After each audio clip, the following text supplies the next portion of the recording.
Hello and welcome to part 3 of round 2 of the Pro Wrestling World Cup qualifiers. Round 2 is the state qualifiers for the USA.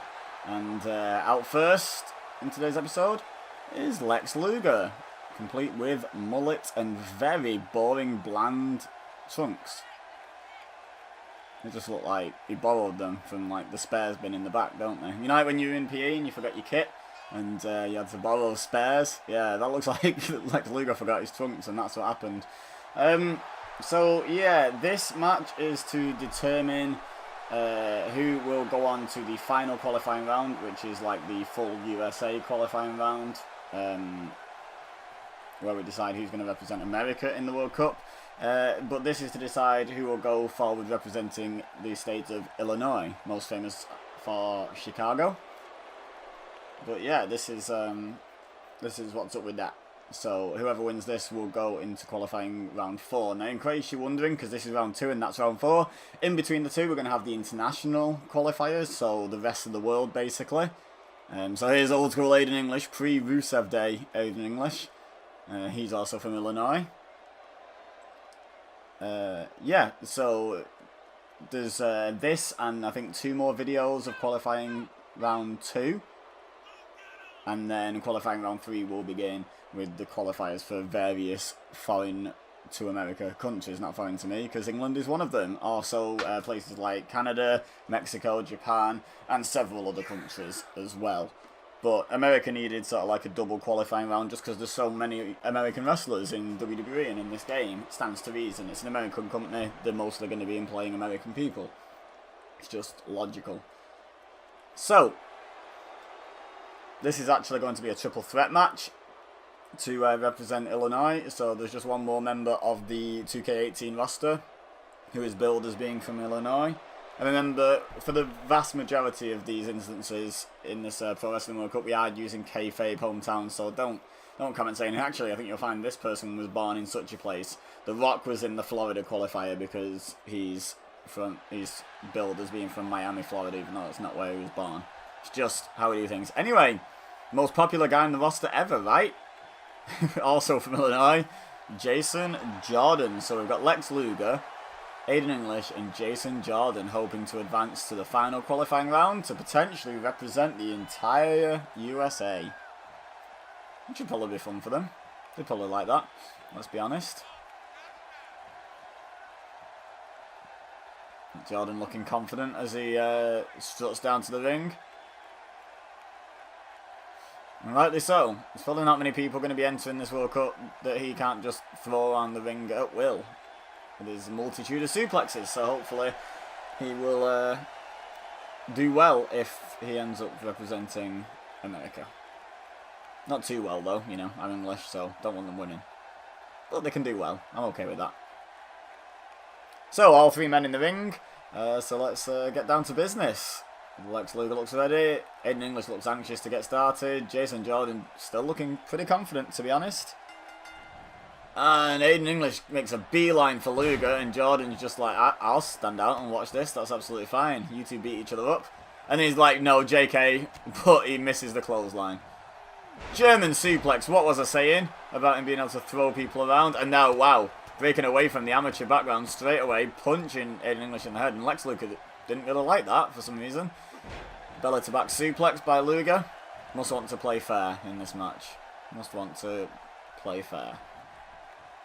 Right, Luger throws Jason Jordan over the top rope, but he holds on and reverses the shoulder barge into an enziguri. And now he's back in. Another suplex? Yep, another German suplex in fact, and now English showing off that bod. But Jordan's not having none of that. You don't taunt me, he says, and a really nice drop kick to the oncoming Aiden English. Now he deadlifts English off the floor. And a deadlift gut wrench suplex. Wow, this is like Suplex City without Brock Lesnar. That's already 3 impressive suplexes that Jordan's hit. But now he gets taken down and rolls out for a powder break. Back elbow from Aiden English to Luger. These two are left alone in the ring. And now a Falcon Arrow, a variation on the vertical suplex by Aiden English, showing that he has some suplexing chops as well. However, Not a very accurate flying back elbow there. Went to clothesline Luger over the ropes, but Jordan saved him. And then whipped him off the ropes. Tried to belly-to-belly suplex him, but gets his legs swept from behind him. Now Luger's like, don't you be taunting at my expense, boy. And now doing a belly-to-belly suplex of his own. Picks Jason Jordan up. Nice amateur wrestling takedown there. Oh, and that wasn't something you see in amateur wrestling. A knee to the head followed by a jumping elbow drop. Luger is in control at the moment and he's going for a pinfall. First attempt of the match, only gets a 1 count. And Aiden English just recovered outside the ring, just in time to watch Luger kick Jason Jordan in the back. And then try and punch him in the head, but the back elbow followed by the jumping DDT. Almost teamwork there. Now Jordan looking pumped up actually. Clearly not happy about being kicked in the back. Oh, goes for the running shoulder tackle, but Aiden English with a great dodge. And now tries to stomp, but Jordan, using that strength, wow, it's a great effect. Now, picks English up, goes for a scoop slam, English drops down behind, kick to the back of the knee, that'll weaken him slightly. And now a Northern Lights suplex, so another nice suplex by Aiden English, who's not far behind Jordan on the suplex count now. Anything you can do and all that. Lex picks up English, oh, and a power slam. Kind of a running power slam without the run. Jumping elbow drop there. And a running lariat just as English was up to 1 knee. And now a running lariat from standing.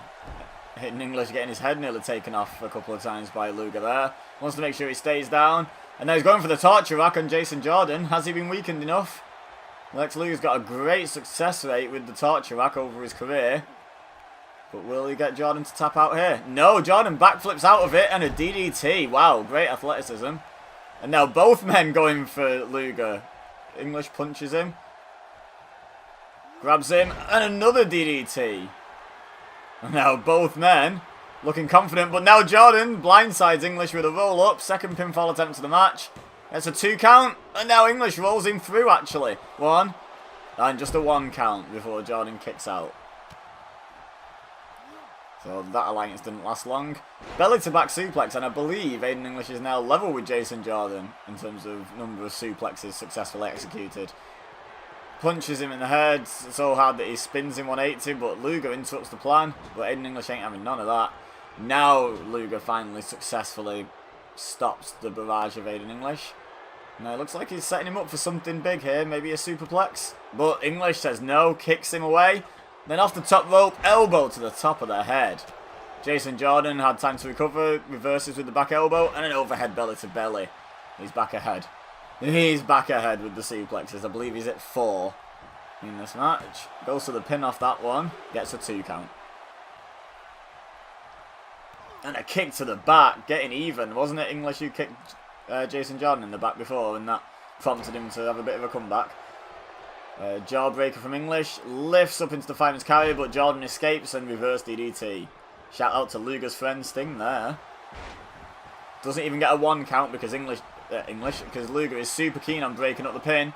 Now Luger went for his own pin and it took Jason Jordan a 1 count to get the break up. Now what's he got in mind? Oh, like a belly to back suplex, but catching it into a neck break. A very nice move. Luger's foot was under the ropes though. And now Luger recovers. I'm trying to drag Jordan. He almost looks like he's trying to put him on top of Aiden English, which would be a strange strategy. Maybe Luger believes in Jordan, but no. He's going for the pin himself. Gets a 2 count just about. And he was going to kick Jordan in the back, but Aiden English stopped him, maybe learning from past mistakes. But Luger hits a crossbody block out of the suplex. Now a jawbreaker. They're going back and forth, these two. European uppercut floors Luger. And now goes for the pin, doesn't see Jason Jordan getting up, and Jordan breaks it up before the 1 count. They're not allowing these near falls to happen in this match. They're oh, English is taunting away in the corner, and Jordan went for a sneaky pin, but only gets a 1. Yeah, they're not allowing near falls. They're breaking them up ASAP. There's a belly to back suplex to Jordan. And, oh, he went for a DDT again, I think, but Jordan reverses it into a spinning clothesline and then kicks Lex Luger in the head as English takes a powder on the outside. Drags Luger more central. Looks like he's going for a pin. I'm not sure Luger's had enough done to him here. No, just a 1 count. Just the 1. And then kicks him. Sort of showing a couple of signs of frustration here now, Jason Jordan. What's he going to do to put this guy away? Well, maybe something more than just a swift kick. Oh, back elbow. Oh, and he went for the running lariat. Ducked underneath and a belly-to-back suplex by Jordan. He's definitely ahead in this suplex count now. I'm pretty sure. I've lost count of both guys, but I'm pretty sure Jordan's a fair bit ahead. Oh, he went to capitalise on Luger, though, and got blindsided by English. And then English trying to catch up with the suplexes. Belly-to-back. He thinks he hit that one pretty sweet. He's going for the pin. 1, 2. No, Jordan's kicking out all day out of that. And now English stalking Jordan, who's starting to slowly crawl to his feet. Got a full Nelson grip on him. Oh, and a very nice move by Aiden English. He's not looking at Luger, though. Luger thinks Aiden English is a worthy winner, clearly. What just went on there? Luger saw him going for the pin and decided, you know, I'm just going to flex. I'm just going to flex. That was very interesting. So Aiden English goes into the USA qualifier. Let's move on to the next match and the next state. Alright, so the next state that needs a decision making, a representative choosing, is Maryland. And there's 2 potential candidates to represent Maryland. One who isn't still with WWE, for obvious reasons to anyone who pays attention to pro wrestling news. This dancing fella. Wealthy Duck, because he'll be known in Impact Wrestling, I'm sure.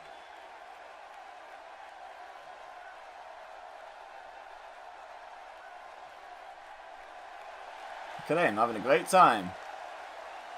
Having a great time. He's confident. Rich Swann is confident. However, he is slightly over... He's outsized and outpowered, outstrengthed. These are real words, guys. In this match, so he's going to have to use his speed, use his suddenness to maintain the advantage here. Or to even gain the advantage, I should say. He's not got the advantage. It starts off pretty even, really, with both men standing across the ring from each other. So his opponent is quite a large man, by all accounts. Here he is. And once again, we had the option to have Carl Anderson accompany Luke Gallows to the ring. I've mentioned this in a couple of previous episodes. But I figured, you know, let's try and make it as fair as possible from the offset. So, just like we didn't let Shawn Michaels 98 have Triple H as his manager against Shawn Michaels 97, we're not letting Luke Gallows have Carl Anderson at ringside with him. Straight one-on-one match. No shenanigans. Oh, no drastic shenanigans, anyway. So, Gallows looking confident. I think he is introduced in WWE in kayfabe by way of Japan, as a little reference to the fact that they came from New Japan. But that doesn't really qualify him as Japanese, you know. So, I went with his legit shoot home state of Maryland. So, Rich Swann, Luke Gallows, second match of the episode. Let's go. And Luke Gallows instantly overpowers Rich Swann. Huge side slam, and look at the confidence in Luke Gallows. Well, Rich Swann actually gets to his feet just as quick as Luke Gallows. But Luke into the headlock. Now Rich backs him into the ropes. This can't be a good idea. Oh, he hits the drop kick. He doesn't wait for the shoulder tackle. Very nice. And going for the pin, he's like, I don't want this to be a long match at all. I don't want this man getting a hold of me. So he goes for the pin. And now he lifts himself up and hits a Hurricane Rana. Like I said, got to use that speed. Use that suddenness. Oh, otherwise, you're just going to get thrown around like that. He's leaning against the ropes, which is a dangerous place to be. Gallows has himself for a suplex and drapes him across the top rope. Rich Swann felt that one. Now throws him into the ropes, and a big boot. No need to leave your feet when you're Luke Gallows' size. Don't need to be doing drop kicks. Just kick him in the face instead. And just kick him while they're down. That was like a punt, but to the ribs. Vicious. Rich Swann does block the right hand, though. followed by a huge Nature Boy style chop. Knocks Luke Gallows right off his feet, but then tries to match power and just gets pushed to the floor, basically. Does recover with the Dragon Screw leg whip, and now he's getting the idea. Oh, he's up on top. He's baiting Luke Gallows to get to his feet, even though he's on the apron. What's Rich Swann got in mind here? Oh, he's realised that might have been a bad idea, and just punches Gallows off the apron. Very nice. Now into the ringside barrier. Oh, and now bounces his head off it as well. Rich Swann using the environment to his advantage, and you can't blame him. Nice standing moonsault. Right on the outside. By the way, as we can currently see the fighting on the grass effect mats, I think I should use this opportunity, nice Hurricane Rana, again, to give a shout out to the man who made me my arena. His name is Scott, and he creates all the arenas for the league that I participate in, EWA. That he and I, along with a couple of others, all help run, and he's the main arena guy who creates all the lovely arenas that we get to fight in. So shout out to him. He made this especially for me. Rich Swann handspring into a jumping RKO type move. That's kind of like Carl Anderson's finisher. I mean, minus the flips, obviously. But yeah, Carl Anderson uses a cutter as a finisher. Was that a little bit of a psychological move by Rich Swann as well as athletic? He's got to do the upper hand at the moment. Hits the drop kick to the back. And then spinning kick to the face. And look at that. He's like, yeah, he got weak legs. He got weak knees from that kick. He's mocking him. He's actually looking very confident in this match. Where's he going? He's doing a lap of the ring for some reason. And Gallows gets to his feet before Swann gets to capitalise. And then does a weird jump. And maybe punished for showing off a little bit too much. Oh no, he catches the big boot this time. Elbow to the front of the knee. But then gets a punch in the face for his troubles. Lifts him up. Onto his shoulder. And drops him across the top rope.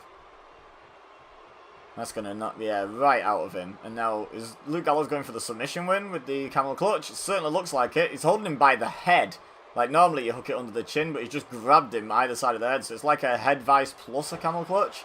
But Swann, with the wherewithal to slip out, slides through the legs and trips Gallows up. Very nice.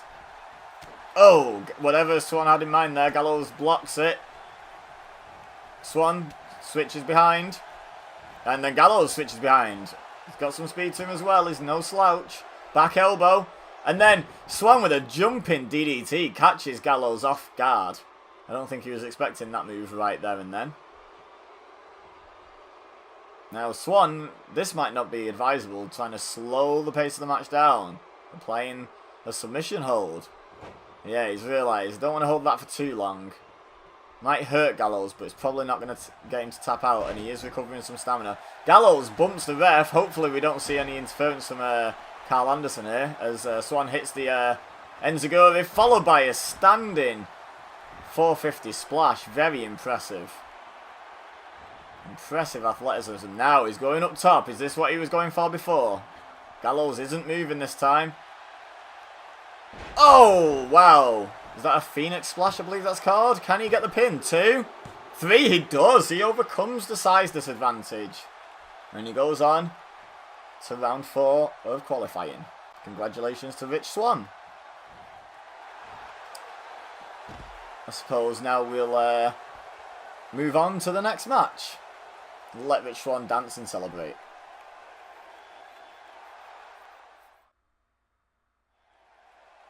Next state that needs a representative. Where's this man from? Surely most people who watch WWE, and I assume most of you guys watch WWE, know where this man is from. And where is he? Aha! There we go. So, we had to have a gimmick qualifier for this man. There are 3 of him on the game, which is... I was gonna make a smarky joke and say that's 3 too many or that's 4 too many, but honestly, okay, this incarnation might have been a bit Super Cena, but the current one, it's 2 too many, because they were kind of a bit Super Cena for the other incarnations. But this one won the right to represent John Cena And there's actually one other wrestler on the game who's from the state of Massachusetts. So he has to earn his way into the 4th round of qualifying again. So if John Cena is to represent the USA, he'll have to have won 3 matches to get there. Whereas some people only have to win the 1. It's just to look at the draw where people are from, to be perfectly honest. But, yeah, let's find out who Cena's opponent's going to be. Oh, after he's done one more taunt to the crowd.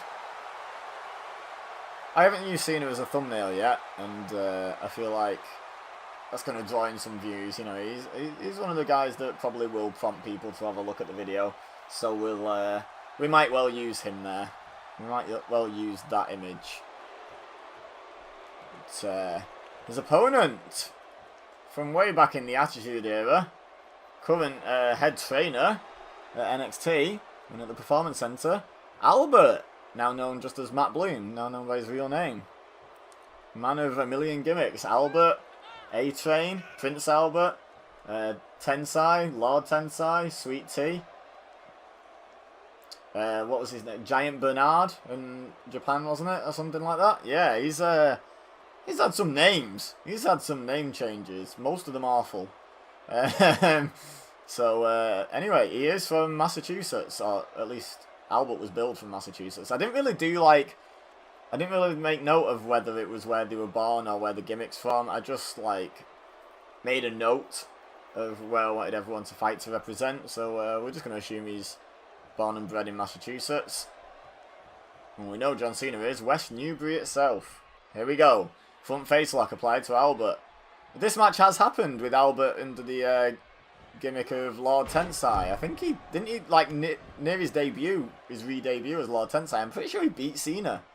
I'm not sure if it was like 100% clean, but I'm pretty sure he won, like on an episode of Raw. Sort of vaguely remembering that. So they obviously had big plans for him and then just changed their mind. Anyway, Thez press from Cena, laying in those right hands. Laying them in and going for the pin. Does he think he knocked him out with one of those punches? Well, Albert disagrees. Kicks out at 1. And then punches him in the stomach. Probably doing as much damage with that 1 punch as Cena did with all of those during the Fed press. Follows it up with a clothesline. And now Cena looks like he's in trouble. Another clothesline. He's certainly showing his strength here, is Albert. Oh! Kick to the back. And then another kick to the back. And then another kick to the back. Does he know something we don't? Cena got a bit of a sore back after the triple threat, I wonder. He fights out of the backbreaker sort of predicament, though, into a single-arm DDT. There was a sense of urgency there. Maybe he has got a bad back. Maybe he has picked up a slight knock. Tries to duck down, but Albert just runs straight into him, then bounces him off the ropes. And now Cena bounces off Albert. Gives him such a big right hand that he spins 180, and then electric chair drops. If his back is bothering him, it's not stopping him lifting the weight. Goes for the pin. Did he even get a 1 then? I'm not sure if the referee's hand even got to the mat. Not sure. Short arm clothesline from Cena. Yeah, there is a bit of a sense of urgency about John Cena now. Lifts him up into the fireman's carry. Is he going for the AA? No, it's too early for that, says Cena, so he drapes him across the top rope instead. Kick to the back of the knee. Trying to take the big man's base out from under him. And now trying to wear him down with a rear chin lock while the fans chant for John Cena. Interesting strategy here, trying to slow it down. You'd think with being the smaller man, he'd want to be moving faster than Albert. But trying to wear him down. Fans chanting for Cena, but Albert using the fans' disdain for him to motivate him, it seems. Hits the snap there. And now he's going to go for some sort of lock based around the head. I don't know. I can't quite see what's going on because of Albert's back. Great camera work there, guys. But a nice jawbreaker from Cena to get out of it.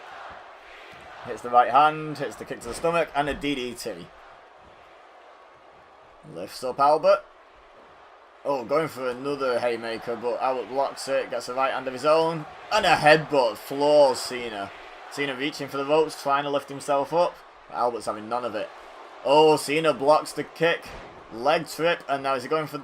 Oh, okay, he's going for a half crab, but I think Albert was in the ropes.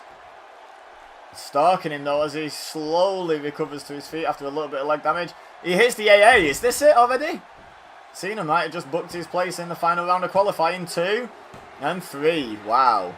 Great performance by John Cena. keeps the match short. If he is suffering from a back injury, that's crucial for his chances of getting into the World Cup representing America. And he's very pleased. Look at him. Let's just advance straight on to the next match. Alright, next state, Michigan. And one of the Ascension is from Michigan, it would seem. Which one is it? My man at RWT, Emir, still doesn't know. It's Connor. Yeah, they've not been so hot on the main roster. You know, they were formidable, the Ascension, on NXT, and then they came up to the main roster and got given stupid face paint and stupid outfits and just floundered, to be perfectly honest. Never really got a fair shake. But a World Cup win for one of them representing America sure would make Vince take notice, I'm pretty sure. So, top tip, there's only one of the Ascension from Michigan. We're not going to see Victor in this match as well. It's just Connor. It's just Connor with his Skensioi shirt on. Because for some reason he decided to cut it off outside the A and the N to make it look like it doesn't say Ascension. Smart move. Great merch. Great use of merch. Alright, so, can you hear that in the background? There he is. Big Daddy Cool. Diesel had to win a qualifying match against himself. He beat Kevin Nash to get into this stage. So just like John Cena in the previous match, if Diesel wants to represent America, he's going to have to win 3 matches to qualify. But it's just the way the cookie crumbles. Just the way the cookie crumbles. So this is going to be a fatal 4-way. There's 4 potential representatives from Michigan. Obviously 5 including Kevin Nash. But he's not in the running because he lost to Diesel. Because he's the same person. So yeah. Oh, look at the pyro. Have some of that. So far we have Connor of tag team fame with the Ascension. And we have Diesel. Probably, arguably, of tag team fame with Shawn Michaels, but mostly with Scott Hall as the outsiders under his real name of Kevin Nash. As Diesel, I wouldn't say he's known as a tag team guy, but as Kevin Nash, he's definitely notorious for being associated with Scott Hall for most of his career. Anyway, up next, Rhino. Rhino, look at, he's a proud American. He's trying to get into politics, so clearly wants to try and better America. And what better way for him to do that than to win the World Cup for them, the Pro Wrestling World Cup? That'd certainly help his cause, wouldn't it?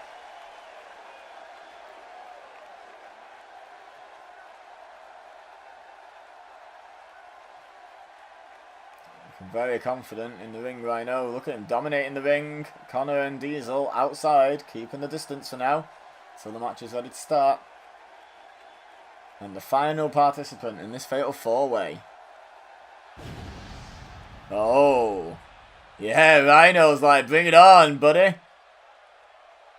Another ECW original. See when he does it. See if we do it along with him. Mr. Monday Night, Rob Van Dam. So, Connor, Diesel, Rhino, RVD. It's a hell of a fatal 4-way that we're not likely to see in real life anytime this side of time travel and or slipping into some sort of weird parallel universe. So, enjoy it while you can on WWE Beza. Rob Van Dam looks ready to go. Always looks ready to go. Always supremely confident is RVD. He's man of the people. As you can hear them chanting along with him when he says his name.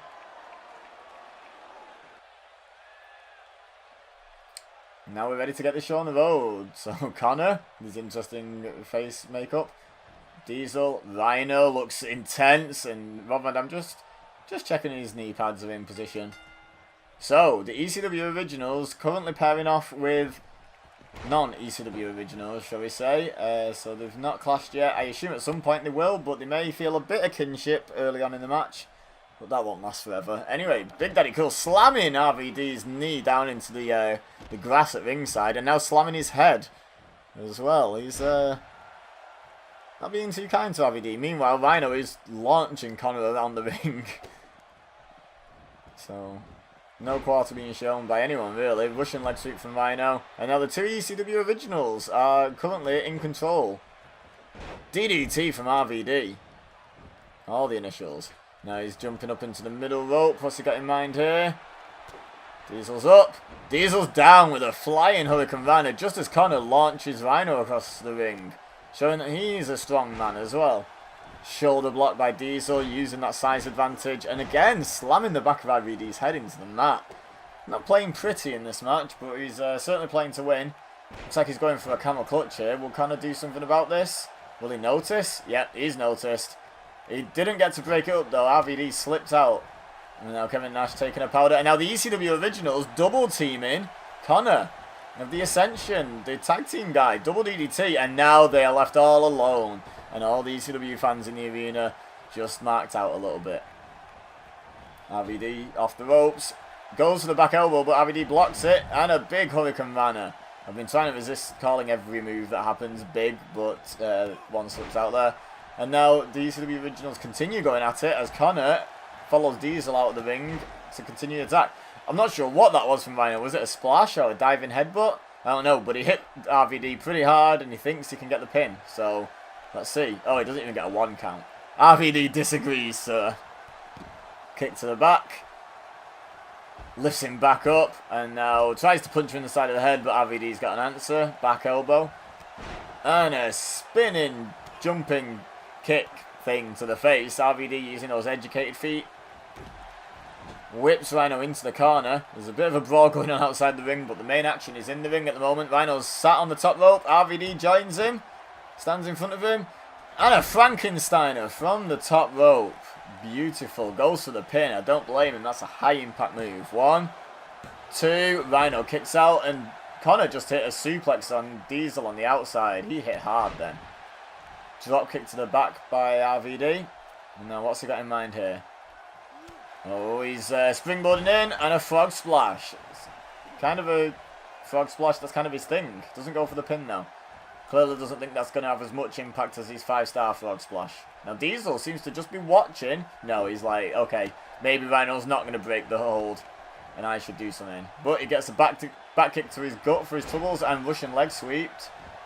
Connor goes to the pin on Rhino. RVD didn't notice, but Rhino's not been worn down anywhere near enough. Diesel into the corner as Rhino starts to fight back against Connor. And he's going after RVD. He doesn't appreciate RVD's beating him down like that and throws him out of the ring and follows him out. He's not even interested in fighting Diesel. He's just after RVD. And Diesel's like, you will not ignore me, sunshine. Oh, Diesel's joining in actually. Oh, no, Rhino's like, you hit me then, dude. That's not on. Snap suplex, have that. And now RVD's like, hey, you wanted something? There's a proper triple threat going on outside the ring at the moment while Connor recovers. Crucifix takedown by RVD. Can't go for the pin outside though. Throws him back in the ring. And Connor throws Diesel back in the ring. And now Diesel's on Rhino's back temporarily. And all 4 men back in the ring. Connor goes for the electric chair. He's got him up. And slams him down to break up the pin. Wow. That was one way of breaking up a pin. Never seen anything like that. And what's RVD got in mind? And what's Connor got in mind? I think RVD might have wanted a frog splash, but now... Oh! Connor with the shoulder tackle. Rhino was in position, but smartly, ring savvy, but the ring veteran rolls away from RVD. Can't hit the 5-star frog splash. Instead, RVD goes after Connor. Just the 2 of them left in the ring at the moment. Connor's on the top rope now. Is RVD thinking another Frankensteiner? It looks like he is. Will he hit it? He does. That's 2. He's just got 1 more man to hit with a Frankensteiner. And Diesel picks Connor up by the face. And then just absolutely floors him with a right hand. Well, there's a lot of impact from that right hand. Dodges the dropkick from RVD. And now he's going for the jackknife. Will Rhino save his fellow ECW alumnus? Didn't look like he wanted to. In fact, he goes for like a powerbomb suplex of his own, but RVD reversed the jackknife, it's worth mentioning. And I think he was going for the 5-star frog splash, but Rhino just drags him back into the ring, goes for the pin, gets a 1 count. And it took more than that to put down RVD, the former WWE and ECW champion, at the same time, might I add. Rhino's a former ECW champion now. Diesel, former WWF champion. And Connor, former NXT tag champion. So that's his accolade. Everyone in this match has held gold. Everyone's held gold in WWE as well. It's not all just about Rhino holding the ECW and ECW TV title. He also held the he held the SmackDown tag titles with Heath Slater. He also held the Hardcore Championship. Rhino's on RVD there, ref. Oh, he rolled off. Rolled off, and now Connor goes for the pin.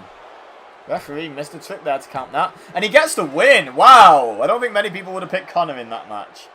No disrespect, but I just don't think many people would have picked him. Wow. Picks up the impressive win. I didn't even see what the move was that earned the win. But I'm sure you guys did, so you can let me know. But for now, we'll just move on to the next and final match for the episode. And it's a big one.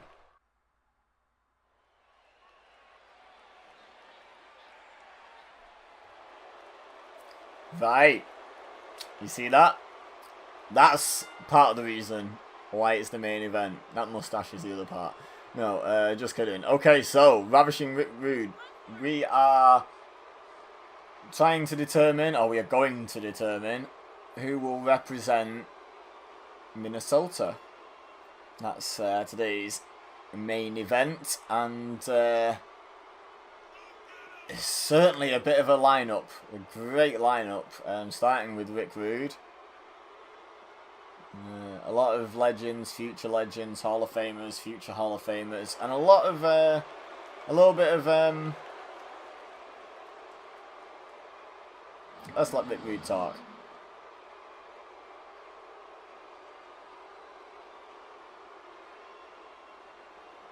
What I'd like to have right now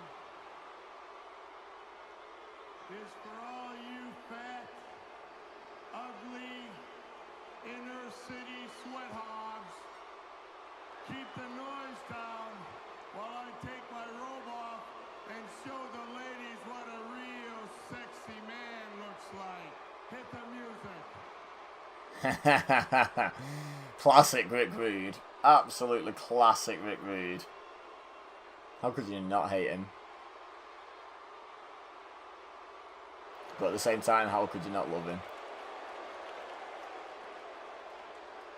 So, a few signs in the crowd giving the game away who's going to be in this match, but only a very short time in advance. But oh boy, here's the other reason why this is part of the main event. As JR would say, business just picked up. This man happens to be from Minnesota. So, yeah. Good luck to everyone else involved. And by the way, I say everyone else involved, there's a reason this is in Hell in a Cell. It wasn't just a random decision on my part. There are 6 men from Minnesota, and the only non-elimination, pinfall, and submission type match in this game that can have 6 men is a Hell in a Cell. And I thought, it's not going to make that big of a difference to the match. People don't tend to head that far outside of ringside anyway. You know, you might get the occasional person bounced off the cell, but other than that, it's going to play out like a normal Fatal 6-way, I would imagine. So, I wasn't too worried about that.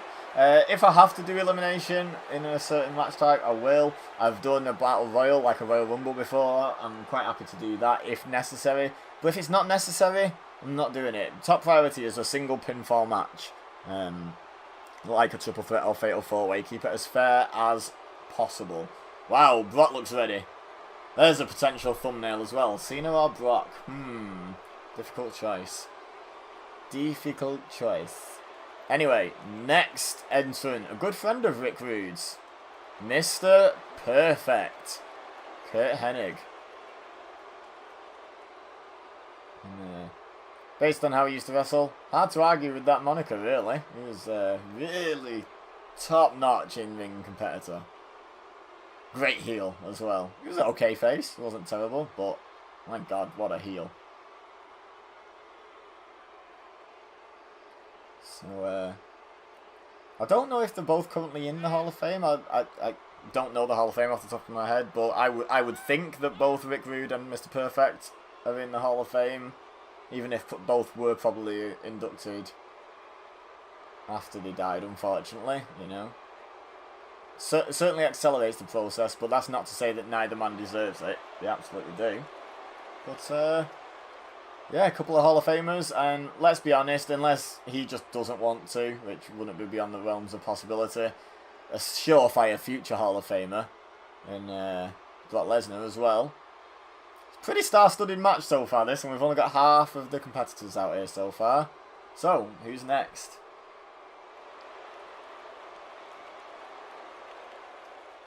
We just got one symbol clash. So, taking a slight step down in terms of career so far, shall we say. However, certainly a big, scary man and a powerhouse. And based on what we just saw in the last match, anything can happen in these matches. And I would be marginally less surprised to see Eric Rowan make it through this match than I was with the shock result we just saw. So, yeah. By the way, I've seen Eric Rowan pretty close at an airport in the next queue over.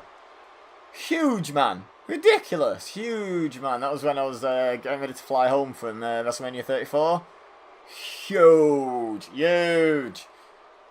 Yeah, absolutely giant man.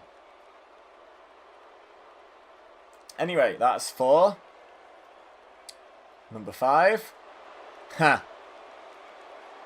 And this, now it really gets interesting.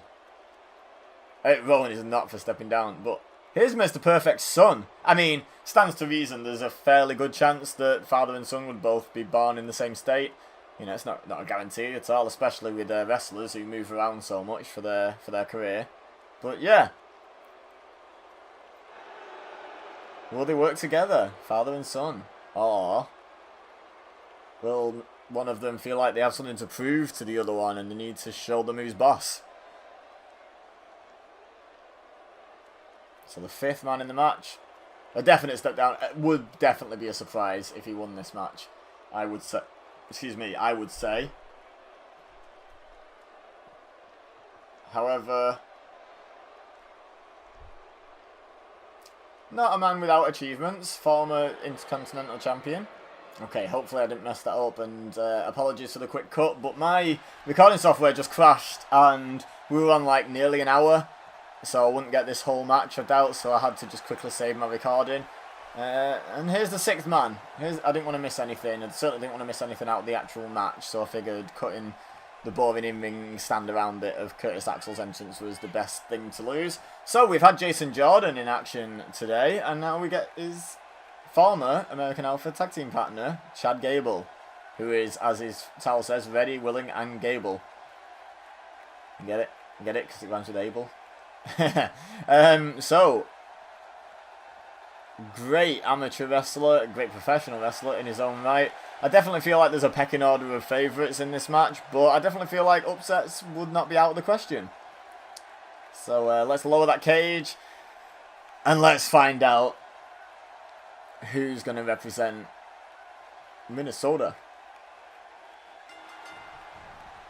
Oh wow, Eric Rowan showing the strength and Brock Lesnar taking it to another former Paul Heyman guy in Curtis Axel. Maybe he's not happy that Curtis Axel tried to step on his turf. Maybe that's what it is. Meanwhile, Rick Rude and Mr. Perfect going at it. I thought there might be a chance of like a little bit of a 3-man unit between Mr. Perfect, his son, and one of his best friends. But no dice. No dice whatsoever. They are going at it. Chad Gable actually getting the upper hand on the much larger Eric Rowan for the time being. And Curtis Axel actually has the upper hand on Brock Lesnar. That's realism at its best. Nice DDT reversal from the powerbomb from Rick Rude. And now Brock has dodged Curtis Axel. But Curtis Axel gets the right hand in. And a suplex to Brock Lesnar. Oh, you don't want to annoy him with stuff like that. And you do not want to annoy him by taunting either. That is potentially quite a bad move. Rick Rude stalking Mr. Perfect from the middle rope. I thought Axel was about to save his dad for a second then, but nope, no dice. Atomic drop from Mr. Perfect. And another suplex for Lesnar? Curtis Axel, you are playing with fire. Sir, you are definitely playing with fire. A belly-to-belly suplex. Oh my god, Lesnar actually rolls out and Curtis Axel goes straight after his dad. As I said, there's a potential for them to feel like they have a point to prove here. And Curtis Axel goes by the moniker better than perfect. Well, time to prove it, kid. DDT to the leg. And Rick Rude breaks up the pin before he even really locks it in. And now Chad Gable and Eric Rowan going for round 2, it would seem. Going outside the ring. And now Brock. Brock wants a piece of Curtis Axel, I'll bet. Yeah, here it is. Here's how you do a suplex, kid. No! Wow, Curtis Axel not having none of it from Brock Lesnar. He's spotted an opportunity to really make a name for himself. And he's going to try and take it. Has he got Brock in a Cobra clutch? Oh, okay. I thought he was going for the submission, but no, he's just setting him up for the Russian leg sweep. And now, Dad's here to try and knock him down a peg or two. And let's see how well that goes. Oh, setting up for the perfect plex? No, just a vertical suplex. And then Rick Rude fancies his chances against Brock Lesnar. Let's see. Wow, okay. Just showing some incredible strength there, to be honest. It's not just physique, there's some strength as well. And a neck flip by Mr. Perfect. What's Rick Rude got in mind for Brock Lesnar here? I'd move if I were you, Perfect. I'm going to get caught in the crossfire. Okay, nope, Rude changed his mind. Thinks taunting Brock Lesnar is a good idea, showing off his muscles and gets ability to back suplex for his troubles. Backbreaker to Eric Rowan from Mr. Perfect, and Curtis Axel's like, I'm just going to go after Chad Gable and look like I'm busy over here. But now he is busy because Chad Gable starts fighting back. And a drop kick. There's a lot going on in this match. Kind of hard to commentate, but I'll cope. Cobra clutch from Brock Lesnar to Rick Rude. Not known for his not Cobra clutch, camel clutch. Not known for his camel clutches, but that's probably why Rick Rude got out of it. So Curtis Axel just watched his dad get thrown over the top rope by Eric Rowan and decided to climb back into the ring and go after Chad Gable instead. Now a bit of teamwork from the two Hall of Famers, two good friends, going after the much larger Eric Rowan. They know what's got to be done. They're veterans, they know. Oh, oh, look at this. They're both making the most of the ring post to take down the bigger men.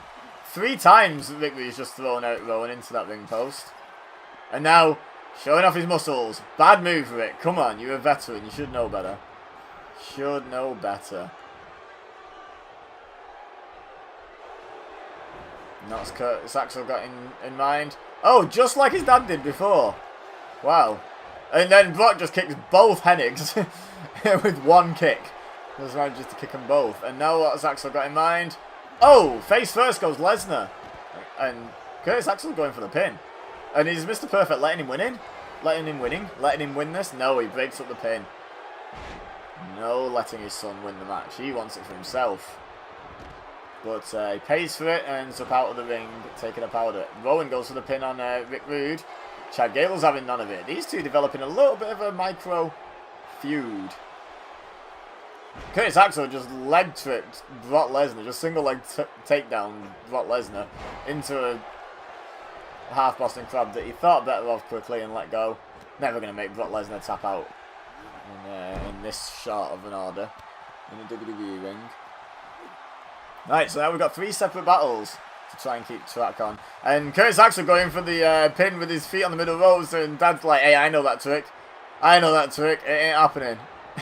Then he breaks on the pin, taunts, and just leaves. That was interesting. Goes back after Chad Gable, who delivers a German suplex. Don't let Brock see you doing that in a match with him. Do not let him see that. Curtis Axel on the middle rope, and now all 6 men back in the ring, at least temporarily. Northern Light suplex by Chad Gable, very nice. What's Curtis Axel doing? What's he got in mind? Is he trying to stay out of the way, or Rick Rude going for the pin? Chad Gable going up top now.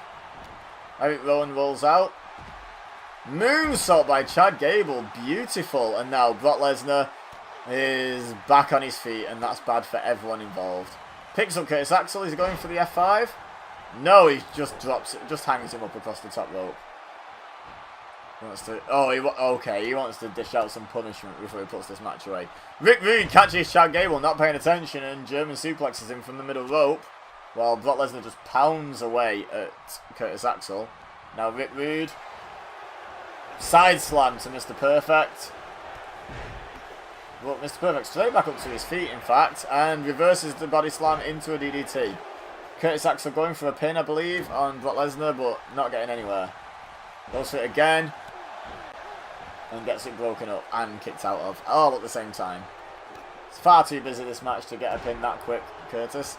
But now Eric Rowan headbutting Brock Lesnar. Wow. Really going for it is Eric Rowan. Stalking Brock, in fact, but Mr. Perfect saw what Eric Rowan had in mind. And now, this is a finisher from Chad Gable, the rolling German suplex. Very nice. Doesn't hold on, though. He's aware that he's not going to get the pin while other men are standing. Hits the atomic drop on Brock Lesnar. Sable will appreciate that. Never mind Brock. Goes for the pin on Rick Rude. That's an interesting decision. No, Rick Rude kicks out. Really needs to capitalise and get the pin on Curtis Axel, but he's starting to stir now. Wow, some speed from Eric Rowan there. Rolling out the way. Now Rick Rude going for a suplex, but Gable blocks it into a suplex of his own. And now Curtis Axel sneaks up behind him and a shin breaker. Very nice. Now what you doing? Going for the pin, and Rick Rude's having none of it. Having absolutely none of it.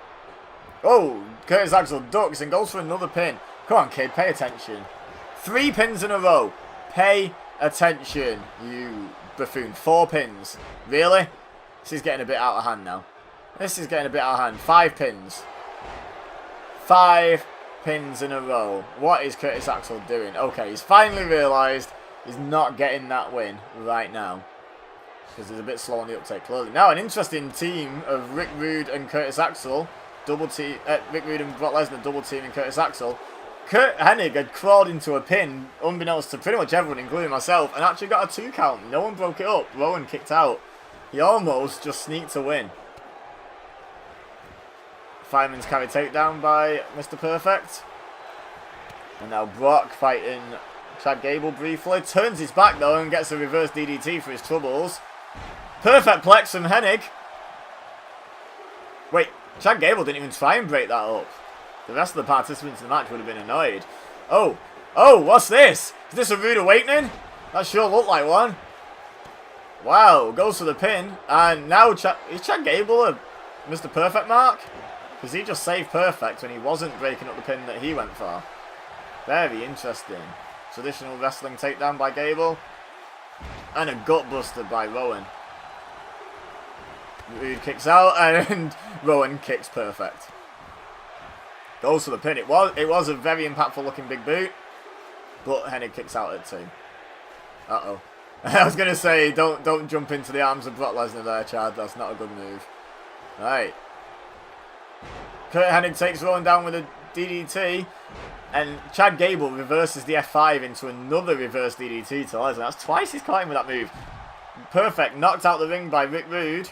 Over the top rope he goes. Lesnar bounces off the top turnbuckle and then throws Chad Gable into the corner himself. Reversal with the back elbow and an atomic drop. Sable is going to be having words with you, Chad. We're having serious words. But he's not worried right now. He's trying to take advantage of the situation. He goes up top for the moonsault and he hits it. Doesn't hold on for the pin. Why not? Now he goes for the pin. And Curtis Axel has recovered enough to break up the pin. Oh! Caught from behind by Mr. Perfect, but he reversed into a bulldog. Rick Rude kicks out at 2. I don't even know what move was done to Rick Rude, but Rowan nearly won because of it. Oh, and Curtis Axel with his finisher to his own dad. And then neckbreaker to Chad Gable. And then runs up Brock Lesnar, and that was your first mistake, kid. Although, he gets the upper hand again, and then Chad Gable takes Brock out of the ring onto the apron, and out of the equation, Curtis Axel finally goes for the pin on his dad, but Chad Gable breaks it up. Rude's out of the ring, side slam to Rowan, And both men are down, but Curtis Axel is getting to his feet. German suplex by Chad holds it for the bridge. Oh, and Curtis Axel didn't notice in time, and Chad Gable goes through. Wow. A lot of people from a lot of states are really happy that Brock didn't make it through. Anyway, that's the end of that. No theme music today, unfortunately, guys. I apologise profusely. But leave a like if you enjoyed all the same. Don't forget to subscribe if you're new here. Share with your friends if you think they would enjoy. And comment who your favourite member of each match is. Each wrestler from your favourite wrestler from each state. But for now, all I have left to say is thank you very much for watching. As always, I've been Ibeza. You've been amazing. And I'll see you next time.